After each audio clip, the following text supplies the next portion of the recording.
Network, अचूक वेळ अचूक बात। इथं मेसेज कोण पाठवला मला माहित नाही, पण त्याची कळकळीची विनंती आहे की माझा मेसेज तेवढा वाचून दाखवा, मला बोलता येणार नाही। वाचू का?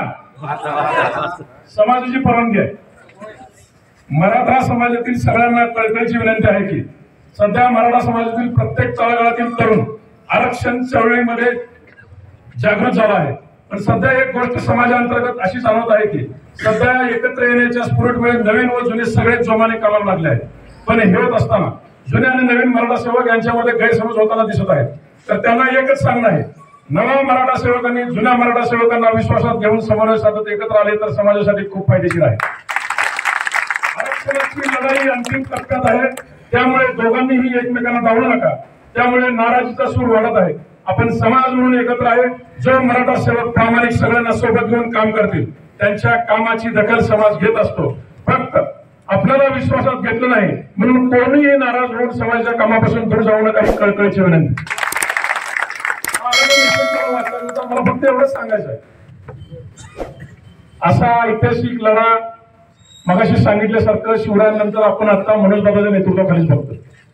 फक्त प्रामाणिकपणे सांगा, पहाटे 3 वाजता कुठल्या नेत्याला गर्दी पडली?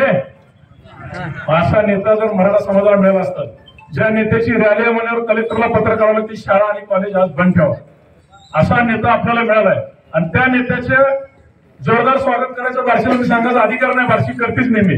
पण आम्ही सुद्धा मागील 8 वर्षापासून 21 सप्टेंबर 2016च्या मुहूर्तापासून ते आतापर्यंत तालुक्याचा दौरा काढा म्हणलं की 1 नंबर कुठला असतंय? बार्शी असतंय। का? तर हे स्पिरिट मला जिल्ह्यात दिसलं नाही। त्या दिवशी सुद्धा आपण धाराशिवला भेटायला गेलो, तिथली रॅली संपल्यानंतर 1 तासाची मिटिंग सोलापूरकरवाल्याची ठेवली होती। त्या मिटिंग मध्ये सुद्धा 45 मिनिटाच्या मिटिंग मध्ये 15 मिनिट बार्शीचंच कौतुक संघर्ष होता म्हणून कारण काय आहे, म्हणून त्याला म्हणले बार्शी माऊली म्हणले आमच्या हृदयाला जोडले म्हणले मराठवाड्यात। मला टेन्शन म्हणले मी बार्शीत एकदा बी गेलो नाही। एका मोठ्या मंत्र्याला त्यांना फोन आला, अरे ते पाडा म्हणतो त्याच्या कारला दुसरा कुठला शब्द शोध की बाबा। सगळे नेते माझ्यापाशी येऊन बसले, मला एवढं टेन्शन होतं। म्हणजे एवढी ताकद आपल्या मराठा समाजाच्या नेत्यात आहे की कुणाला पाठिंबा नाही, कुठल्या पक्षाच्या नेत्याचं नाव घेतलं नाही, फक्त पाडा म्हणले। तुम्ही ताकदीने ते सांगितलंय। आता स्वतःच मैदानात आहे, त्यामुळे सोपं नाही। तुम्ही भारत स्वतंत्र झाला म्हणून आरक्षणाचे जनक राजर्षी शाहू महाराजांनी आमचं यादीत नाव घेतलं होतं, ते तुम्ही राहताय।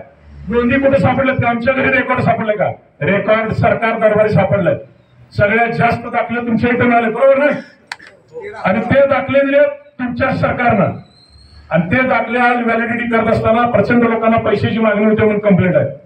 पण 4 दिवसापूर्वी कलेक्टर साहेबांसोबत बैठक झाली, 15 तारखेपर्यंत सगळे दाखले क्लिअर करा, नाहीतर तुम्ही का नाकारले हे मला लेखी द्या असं उत्तर त्यांना कळवलं।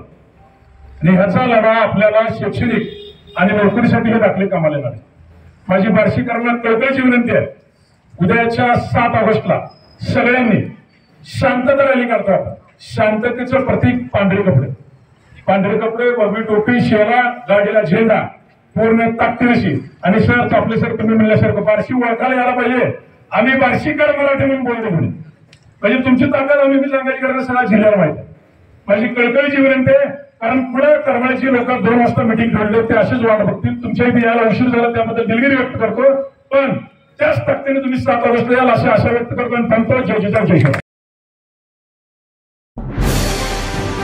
आजच आपल्या लक्षवेध न्यूज नेटवर्क या चॅनलला सबस्क्राईब करा, व्हिडिओला लाईक करा।